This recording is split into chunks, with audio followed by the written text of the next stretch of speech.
What's up, guys? Welcome to Daily Dose of Reddit. This is your host, Zach, and today's subreddit is r/ProRevenge.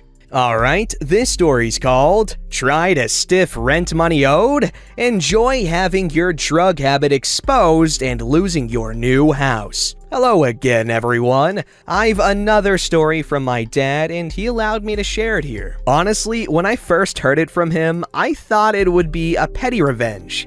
But the consequences were much more than that. So I'll assume it'll be r/ProRevenge material. The story. My dad had tried his hand in renting out houses, albeit it's only one house and he had only had one renter. He's a soft heart and couldn't bear to force a family onto the streets when rent wasn't paid.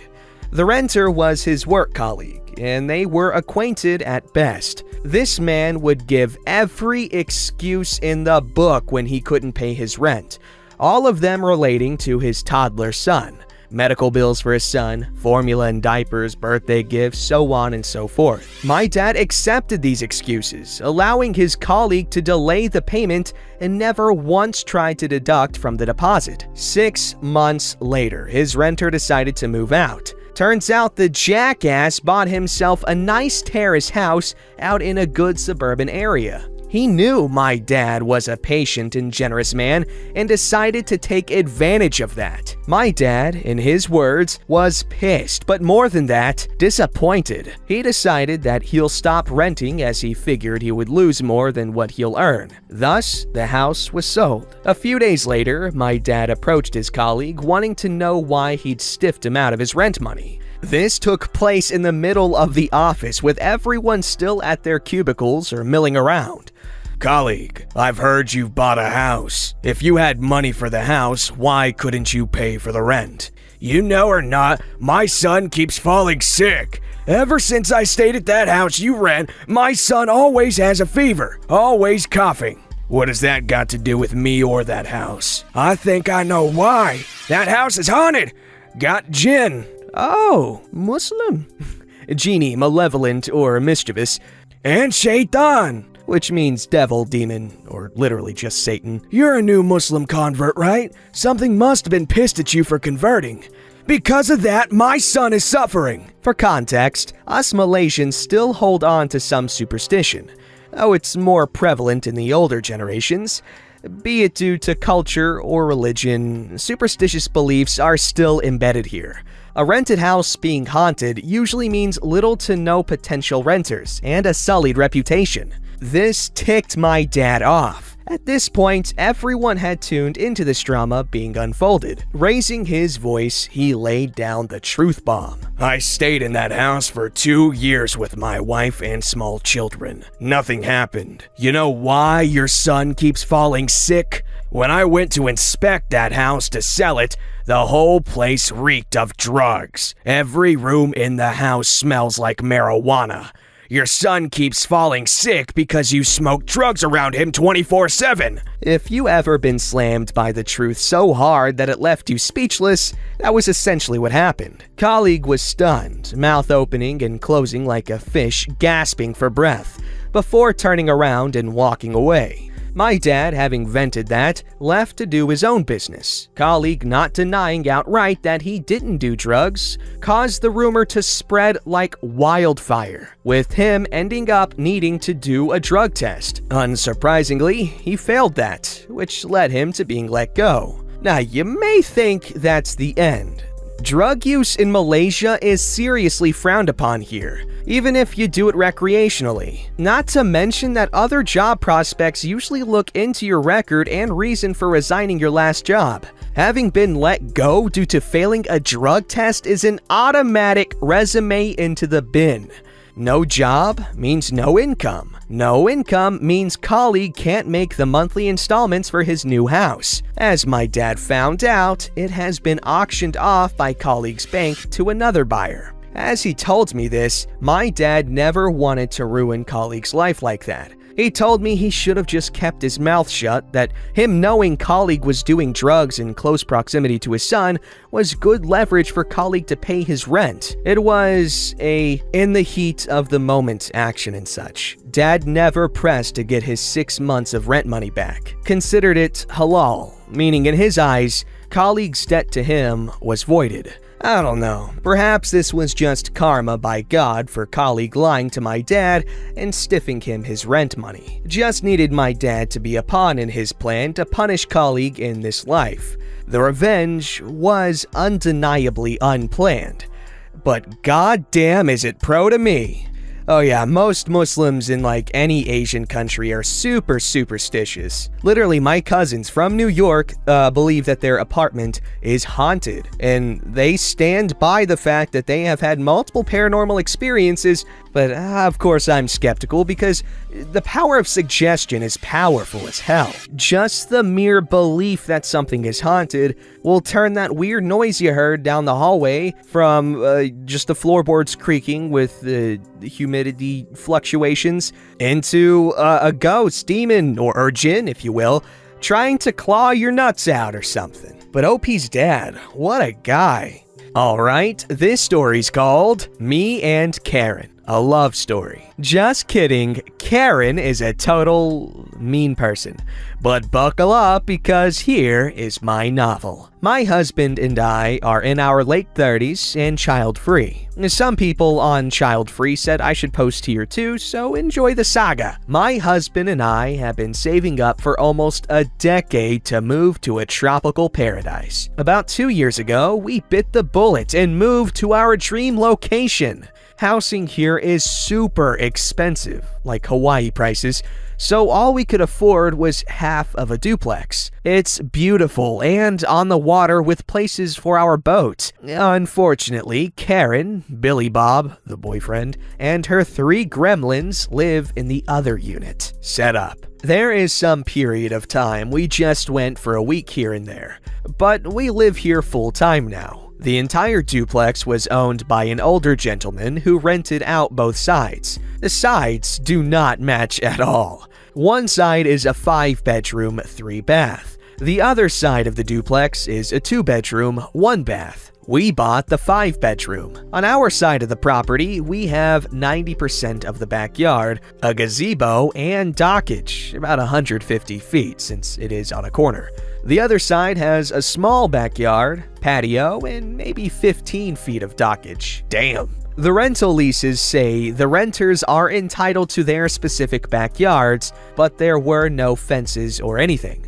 So all the renters shared the entire backyard. After we bought the house, Karen immediately tried to throw her weight around that they expected to continue with that privilege. I told her if she asked politely, we would try to accommodate her.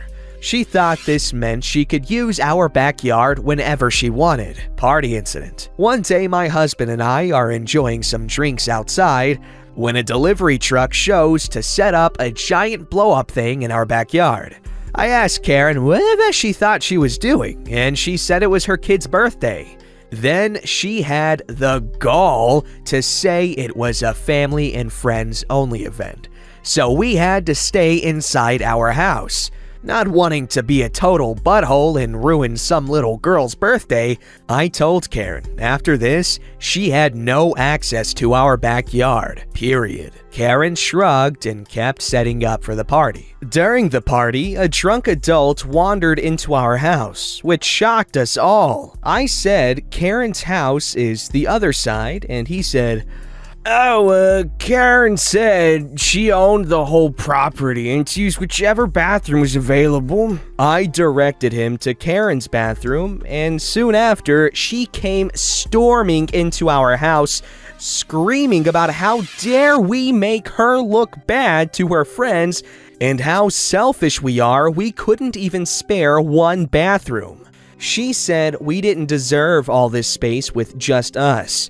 I told Karen to get the hell out of my house or I would be calling the cops. She finally left and the party wrapped up shortly after.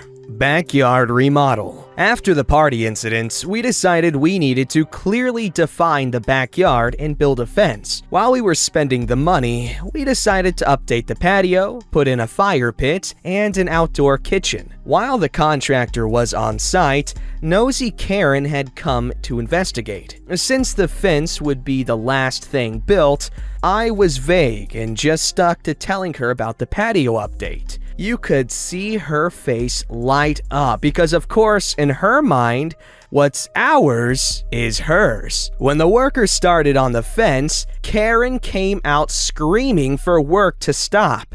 I went outside and told the workers to keep working and told Karen to butt out. Of course, in true Karen fashion, she called the cops. What happened next was hilarity on my part after explaining to the cop that we were building a fence on our property, and the landlord, of which Karen was not, knew about it. When the cop gave Karen a stern lecture, I thought her head was going to explode. She went back into her house and slammed the sliding door so hard it sounded like something cracked. We got our fence and I thought that would be the end, but of course not. The boat incident. One day, Billy Bob entered the picture, and he was as much of a terrible neighbor as Karen. He would throw cigarette butts and empty beer cans over our fence for disrespecting his woman. I didn't know Paradise had trailer trash, but Billy Bob is the epitome of the stereotype. Billy Bob has a boat, a 30-foot fishing boat to be precise. Of course, that side of the duplex only has 15 feet of dockage. Since we have so much dockage and only one boat, we rent out the other dockage spots as month to month. People come and go, so if we don't receive rent from them by the end of the month and the boat disappears, we think nothing of it. We had a renter who tied up their boat on the property line, but Billy Bob wanted to park his boat and needed that space. Karen and Billy Bob posed as us, we were out of town, told the renters to be gone at the end of the month, and then parked Billy Bob's boat on the dockage. I only found out about it weeks later because the renter left a nasty review on the rental site we use. They said we were rude and went back on the verbal agreement to let them stay for 3 more months. I was like, what the f is all this? After a phone call, I quickly put 2 and 2 together. I called the cops who told Karen and Billy Bob they need to move their boat or it would be towed. The equivalent of it anyway. Karen and Billy Bob started screaming, "The boat is fully on their property." It isn't. Then changed to, "No one can own the water." True, but a seawall is needed. That we are liars, and at some point, Billy Bob punched a cop and went to jail.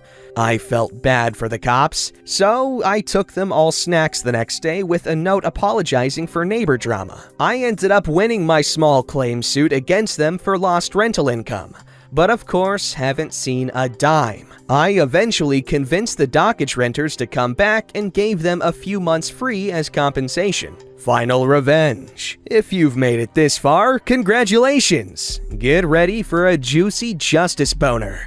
So with the collapsing market, we were trying to figure out what to do with our savings when a perfect opportunity opened up. The landlord who owned both properties was in desperate need of some cash and was tired of managing the property from 2,000 miles away. Because, of course, Karen is a Karen and called him weekly for every little thing.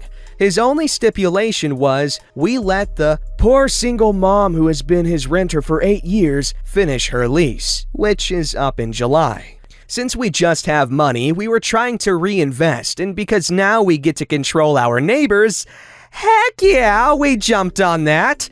Since we didn't need a realtor or a mortgage, and an inspection had been done just a year ago for the old landlord to refinance, everything closed in just under 2 weeks. Karen was aware of a change of ownership. We registered the property under an LLC, but didn't know who. Until 8 days ago. I went over to Karen's house and knocked on the door. Karen answered with a, "What the frick do you want, Cuda?" I smiled, handed her our landlord information, and sweetly reminded her rent was due by Friday. but she could just hand me the check if that was easier. I've always heard descriptions of people's faces turning white, but this was the first time I have actually seen it. I told Karen that we are honoring her lease until the end of July, but afterwards, she had better make plans to move because we intended to remodel it before the next tenants moved in. Bye, woman. Edit. A lot of people misunderstood the beginning. Let's call our side of the duplex Duplex OP. The other duplex is Duplex Karen. We purchased Duplex OP. After we bought it, Duplex OP was no longer a rental. Duplex OP and Duplex Karen were for sale independently, but we only had the money to buy Duplex OP. Duplex Karen is still a rental because it has never sold. Now we own both Duplex OP and Duplex Karen. Duplex Karen is still a rental, Duplex OP is still not a rental. When we made property improvements to Duplex OP, it was ours and not a rental. Update number 1. Not much to update, folks. Karen and family's lease isn't up until the end of July. Rent has been paid on time. As far as I know, she doesn't have a new place lined up. We've served her 30-day notice. We will not be renewing the lease. We also offered in writing that we will prorate July and waive the termination fee if they want to leave before the end of the lease. Beyond the nearly weekly loud parties and having to call the police because the kids were throwing lit fireworks at our boat, not much beyond the norm. Okay, really good story. Very satisfying. How does someone think what Karen did was okay? Just because you live there longer doesn't mean you're entitled to other people's stuff, you freaking ding-a-ling doorknob. Alright, this story's called Leave an Upper Decker in Our Toilets? Get Banned from Every Hotel in Town. Tried posting this in ProRevenge, got a very good reception before mods removed it and said it didn't fit there. Maybe it fits here, because this is from r/regular revenge, but it's the pro category. I work at the front desk of a very popular hotel brand in a college town. The university was hosting a flag football intramural competition, and we had a team staying with us from out of town. Well, as the title says, they left upper deckers in 3 of our toilets. For those of you who don't feel like going to Urban Dictionary, that's when you go number 2 into the toilet tank, so when you flush the toilet, it gets everywhere. The owners of our hotel own another one in town, and the school the team came from immediately got out on the do not stay list, as well as a cleaning fee for each toilet, which is great, but I'm married to the head of the maintenance department, and my dear hubs had to clean the mess, so I was not satisfied. I'm good friends with most of the other front desk agents at the hotels in town, and spent the next week telling them what happened, and getting the team out on their do not rent lists, because who wants to deal with that crap? I didn't think I'd get to see this come back around, but fast forward 6 months, and university is holding another competition. Same out-of-town team calls the hotel trying to book, only to be told they aren't welcome. Coach plays it off because there are plenty of hotels in that town, and if y'all are too good to take our money, then fine. Only to find out that they can't stay at any of them, and the ones that they could stay at aren't good quality. Coach calls us angry, demanding we let them stay, blah blah blah. I'm able to double down and cite previous behavior, stating that we just can't take the chance. I heard through the grapevine they ended up having to stay 30 minutes away from our town. Play crappy games, win crappy prizes. Literally. Well, I guess the win crappy prizes isn't too literal, but, well, while it isn't the nicest thing in the world to punish the whole school for the actions of a few idiots. However, the coach didn't seem to show very much regret for the actions his players actioned. Then again, the way they wrote this made it seem like they didn't give him a reason until the very end. Then again, OP doesn't want their husband to have to clean up poopies again. So, it goes on the adult children that pooed in the toilet tanks. Don't forget to like, subscribe, and hit that bell to never miss an episode.